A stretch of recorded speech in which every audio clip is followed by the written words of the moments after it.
Alpine Pharmaceuticals in association with Higher Secondary Principals Forum.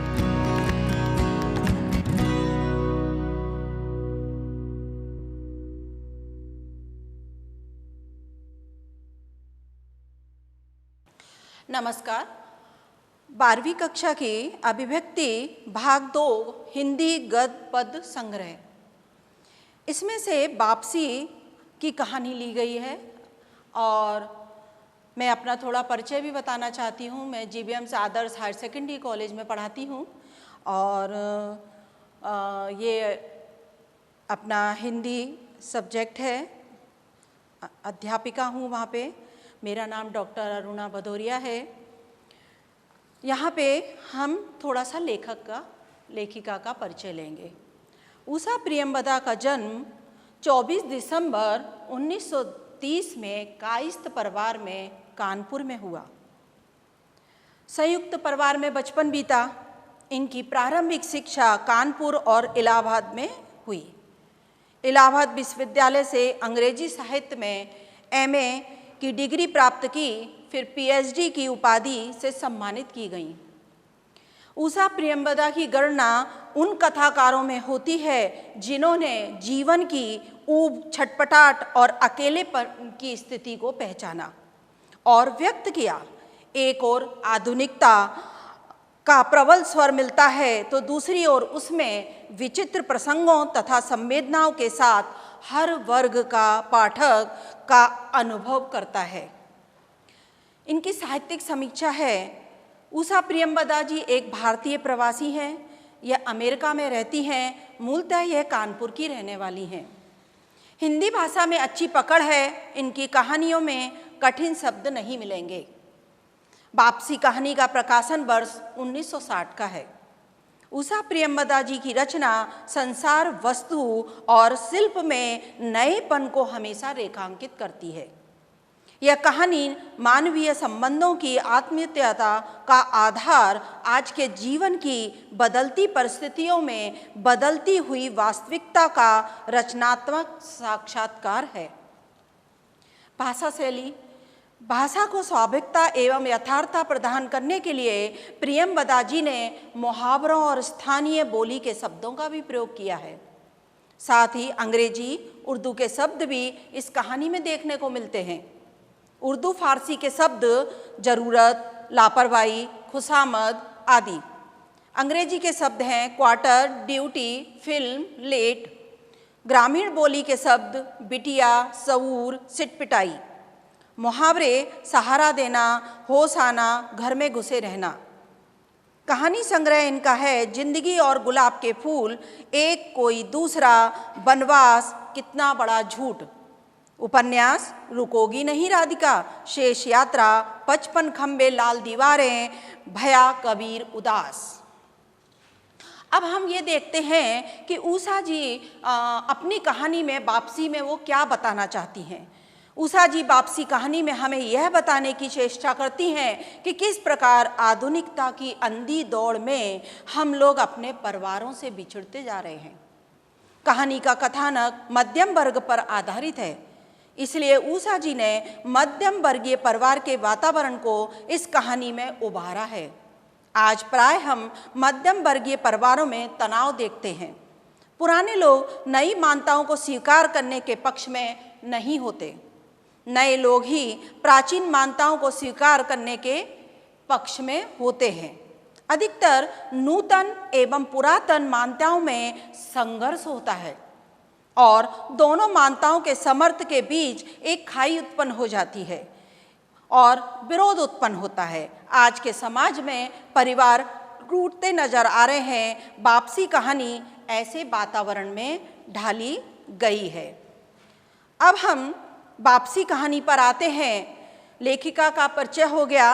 अब हम यहाँ पर वापसी कहानी, बड़ी सुंदर कहानी है। रिटायर गजाधर बाबू है और इसमें उनकी पत्नी है, उनके बच्चे हैं और वो बच्चे शहर में रहते हैं। 2 बच्चों की शादियां कर दी हैं। गणेशी उनका नौकर है। इतने पात्र इसमें हैं। गजाधर बाबू ने कमरे में जमा सामान पर नजर दौड़ाई। 2 बक्स, डोलची, बाल्टी। ये डब्बा कैसा है गणेशी? उन्होंने पूछा। गणेशी बिस्तर बांधता हुआ कुछ गर्व, कुछ दुख, कुछ लज्जा से बोला, घरवाली ने साथ कुछ बेसन के लड्डू रख दिए हैं भाऊजी, आपको पसंद है ना? अब कहाँ हम गरीब लोग आपकी कुछ खातिर कर पाएंगे। घर जाने की खुशी में गजाधर बाबू ने एक विषाद का अनुभव किया और परिचित, स्नेह, आदरमय, सहज संसार से उनका नाता टूट रहा था। कभी कभी हम लोगों की भी खबर लेते रहिएगा, गणेशी बिस्तर में रस्सी बांधता हुआ बोला।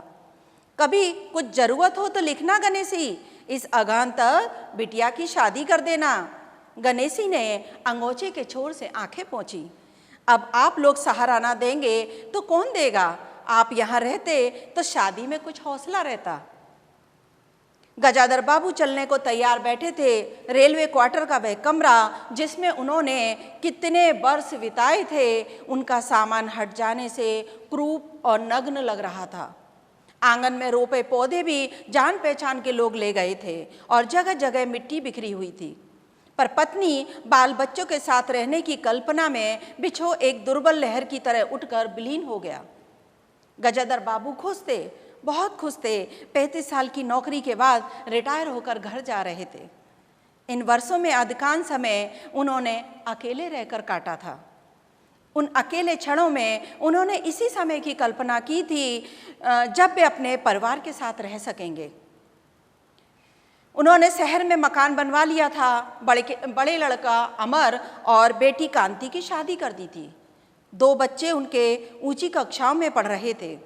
गजाधर बाबू नौकरी के कारण प्राय छोटे स्टेशनों पर रहे और उनके बच्चे और पत्नी शहर में, जिससे पढ़ाई में बाधा ना हो।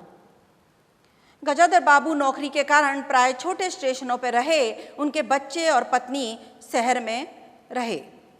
गजाधर बाबू स्वभाव से बहुत स्नेही व्यक्ति थे और स्नेही के आकांक्षी भी थे। जब परिवार साथ था, ड्यूटी से लौटकर बच्चों से हंसते बोलते, पत्नी से कुछ मनोविनोद करते। उन सब के चले जाने से उनके जीवन में गहन सूनापन भर उठा था। अब कितने वर्षों बाद वह अवसर आया था जब वे फिर से उसी स्नेह आदर के साथ रहने जा रहे थे। गजाधर बाबू अपने घर की ओर निकल पड़ते हैं। जब वे स्टेशन पर पहुंचते हैं तो देखते हैं उनके स्वागत के लिए घर से कोई नहीं आया।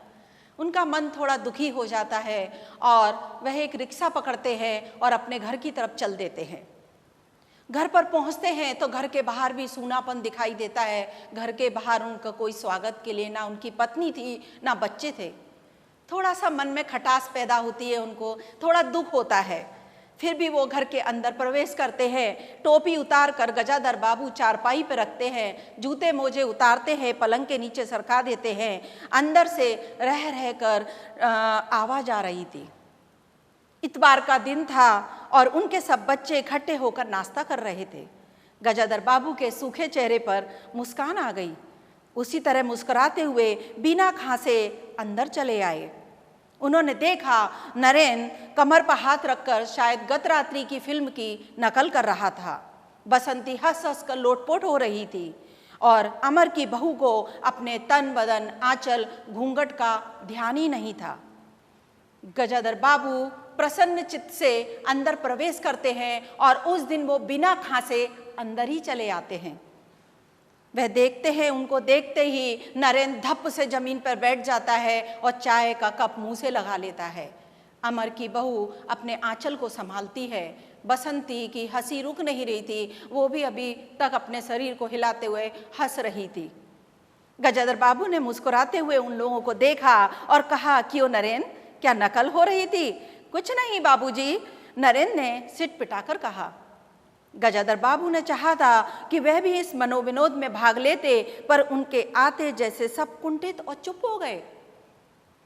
उससे उनके मन में थोड़ी सी खिन्नता उपज आई। बैठते हुए बोले, बसंती, चाय मुझे भी देना। बसंती ने माँ की कोठरी की ओर देखा। अभी आती होगी और प्याले में उनके लिए चाय छानने लगी। गजाधर बाबू ने एक घूंट चाय का पिया और बोले, बिट्टी, चाय तो फीकी है, लाइए चीनी और डाल दूं? बसंती बोली, रहने दो, तुम्हारी अम्मा जब आएंगी तभी पी लूंगा। थोड़ी देर में गजाधर बाबू क्या देखते हैं कि उनकी पत्नी कोठरी से निकलती हैं और हाथों में पानी का लोटा है और वो अशुद्ध श्लोक वगैरह पढ़ती हुई वह जल तुलसी में डाल देती हैं। उन्हें देखते ही बसंती भी उठ गई।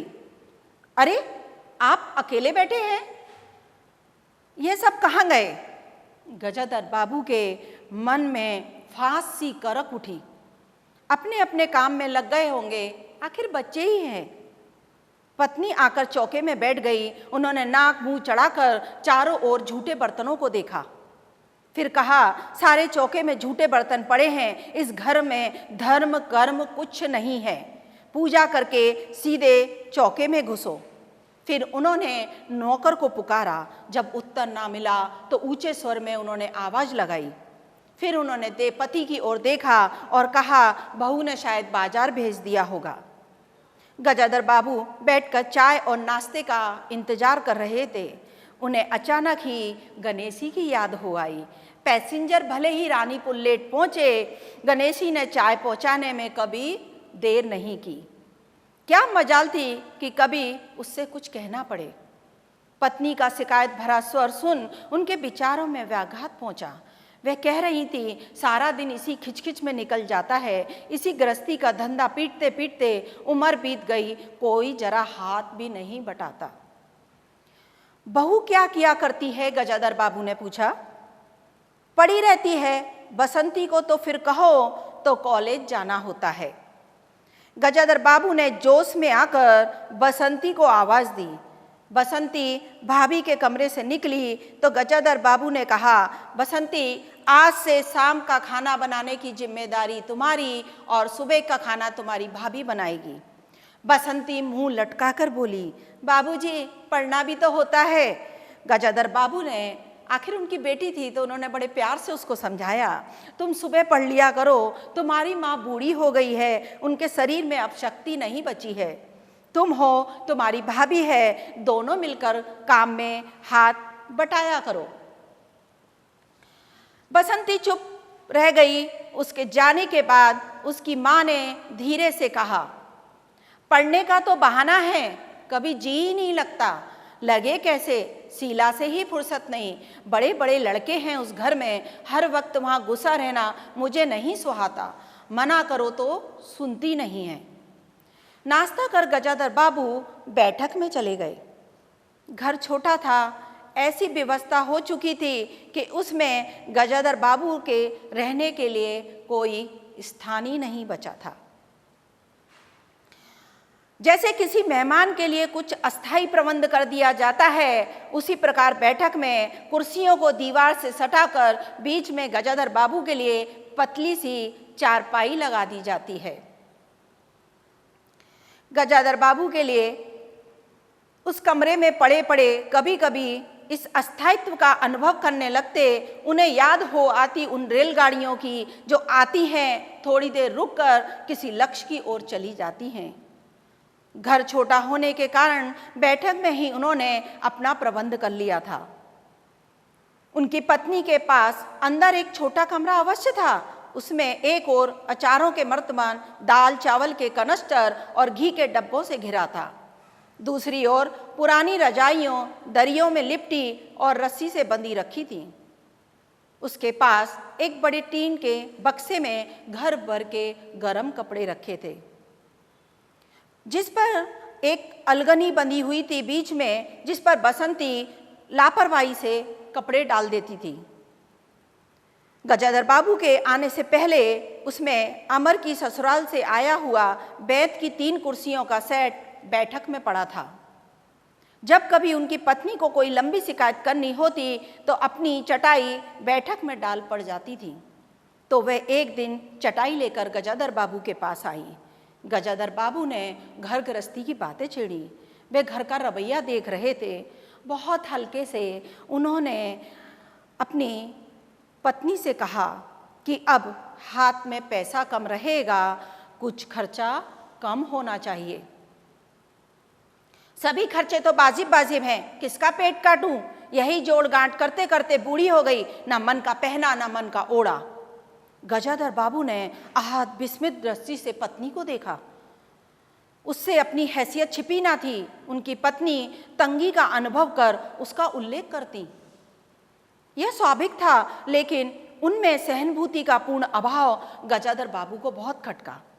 उनसे यदि राय बात की जाती, प्रबंध कैसे हो, तो उन्हें चिंता कम संतोष अधिक होता, लेकिन उनसे तो केवल शिकायत की जाती थी, जैसे परिवार की सब परेशानियों के लिए गजाधर बाबू ही जिम्मेदार हैं। तुम्हें किस बात की कमी है अमर की माँ? घर में बहू है, लड़के बच्चे हैं, सिर्फ रुपए से ही आदमी अमीर नहीं होता है। गजाधर बाबू ने कहा और कहने के साथ ही अनुभव किया, यह उनकी आंतरिक अभिव्यक्ति थी, ऐसी कि उनकी पत्नी नहीं समझ सकती थी। हाँ, बड़ा सुख है ना बहू से, आज रसोई करने गई है, देखो क्या होता है, कहकर पत्नी ने आंखें मूंदी और सो गई। गजाधर बाबू बैठे हुए पत्नी को देखते रह गए। यही थी क्या उनकी पत्नी, जिसके हाथों के कोमल स्पर्श से, जिसकी मुस्कान की याद में उन्होंने संपूर्ण जीवन काट दिया था। गजाधर बाबू को लगा कि पत्नी कुछ बोलेगी तो उनके कान झंझना उठेंगे। ओंठ भींच करवट लेकर उन्होंने पत्नी की ओर पीठ कर ली। रात का भोजन बसंती ने जानबूझकर ऐसा बनाया था कि कौर तक निगला ना जा सके। गजाधर बाबू चुपचाप खाकर उठ गए, पर नरेंद्र थाली सरकाकर उठ खड़ा हुआ और बोला, मैं ऐसा खाना नहीं खा सकता। बसंती तुनक कर बोली, तो ना खाओ, कौन तुम्हारी खुशामद करता है? तुमसे खाना बनाने को किसने कहा था? नरेंद्र चिल्लाया। बाबूजी ने। बाबूजी को बैठे बैठे यही सूझता है।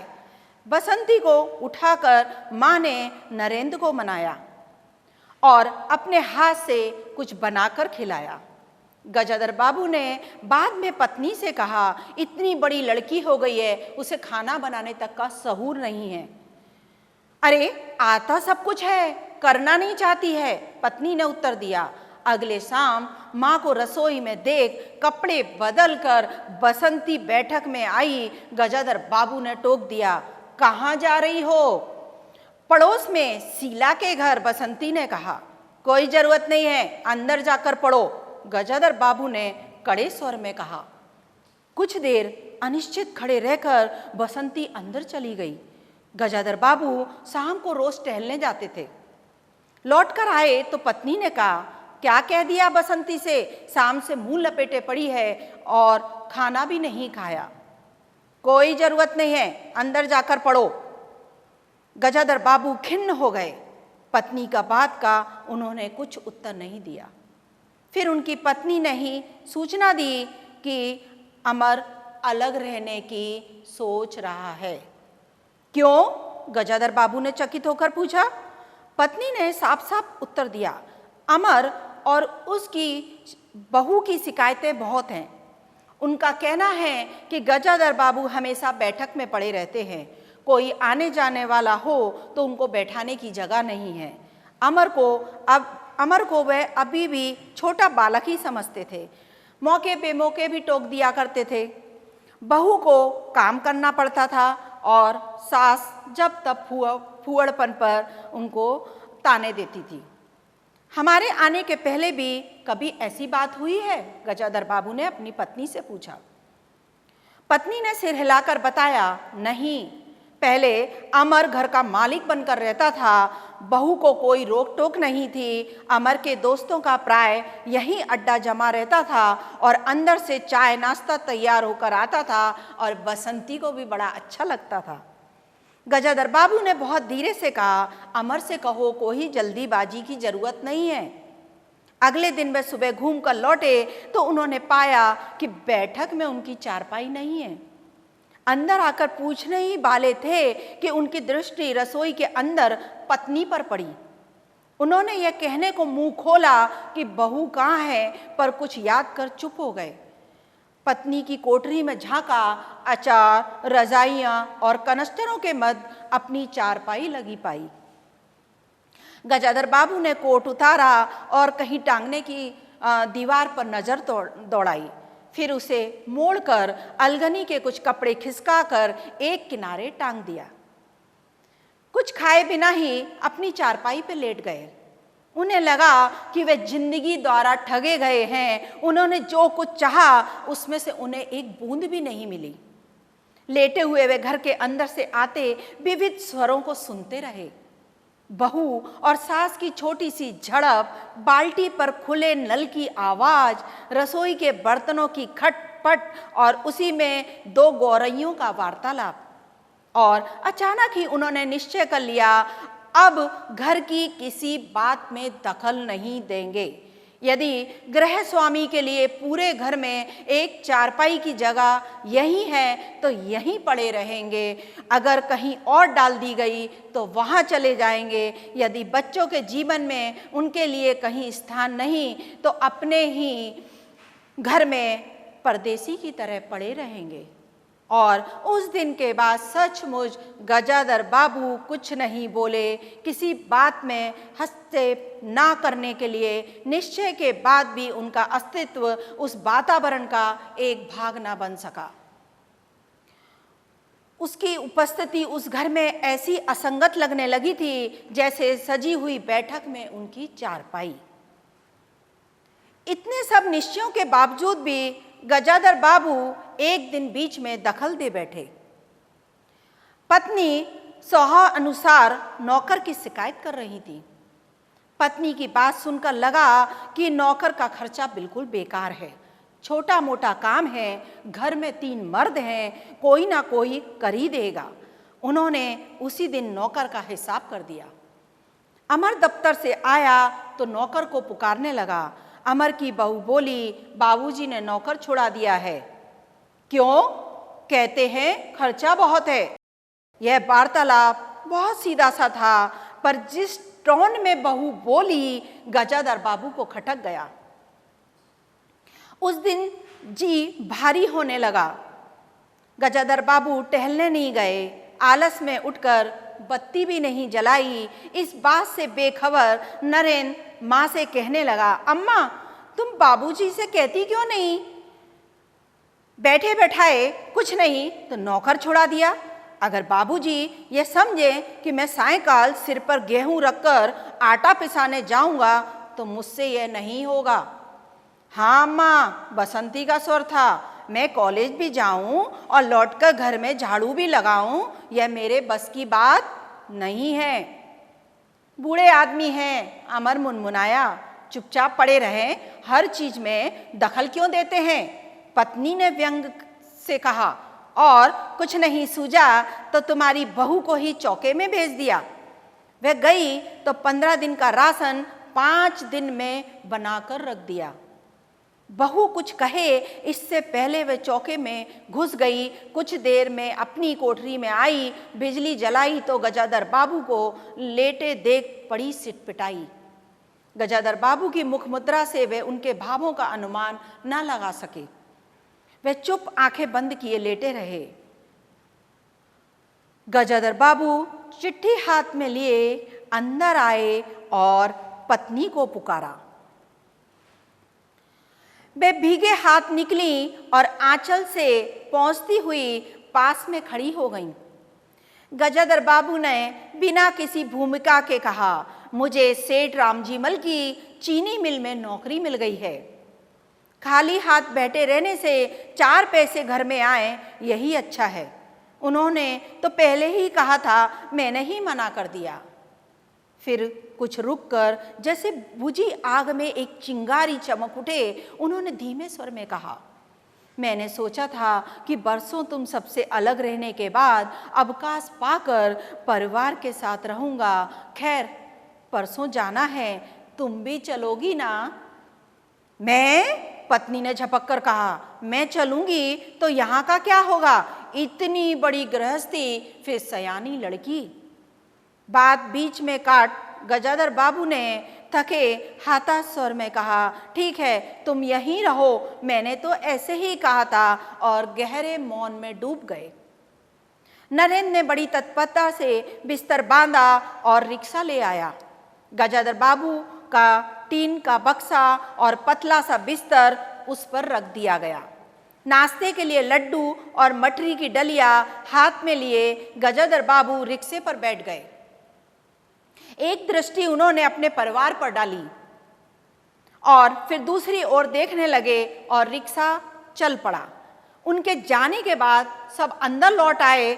बहू ने अमर से पूछा, सिनेमा ले चलिए ना। बसंती ने उछलकर कहा, भैया हमें भी। गजाधर बाबू की पत्नी सीधे चौके में चली गईं। बची हुई मठरियों को कटोरदान में रखकर अपने कमरे में लाईं और कनस्तरों के पास रख दिया। फिर बाहर आकर, अरे नरेन, बाबूजी की चारपाई कमरे से निकाल दे, उसमें चलने तक की जगह नहीं है। ये कहानी इतनी अच्छी है उषा प्रियंवदा की कि मन भर आता है कि आज समाज में परिवार की जहाँ एक बहुत बड़े परिवार जॉइंट फैमिली रहती थी, आज यहाँ स्थिति ऐसी हो गई है कि परिवारों के भेद उत्पन्न होने लगते हैं। लोग अलग अलग रहने की आकांक्षा रखते हैं, अपने बूढ़े माता पिता को भी साथ में नहीं रखते हैं। यह एक कहानी से हमको एक प्रेरणा मिलती है। मैं यही कहानी समाप्त करती हूँ। नमस्कार। Prudent Scholars, powered by Lupin Pharmaceuticals. अब आपकी सुरक्षा आपके हाथों में। ल्यूपी सेफ हैंड सैनिटाइजर, आपका और चेन्नई सुपर किंग्स का फर्स्ट लाइन ऑफ डिफेंस। अब आपकी सुरक्षा आपके हाथों में। ल्यूपी सेफ हैंड सैनिटाइजर, आपका और चेन्नई सुपर किंग्स का फर्स्ट लाइन ऑफ डिफेंस। अब आपकी सुरक्षा आपके हाथों में। ल्यूपी सेफ हैंड सैनिटाइजर, आपका और चेन्नई सुपर किंग्स का फर्स्ट लाइन ऑफ डिफेंस।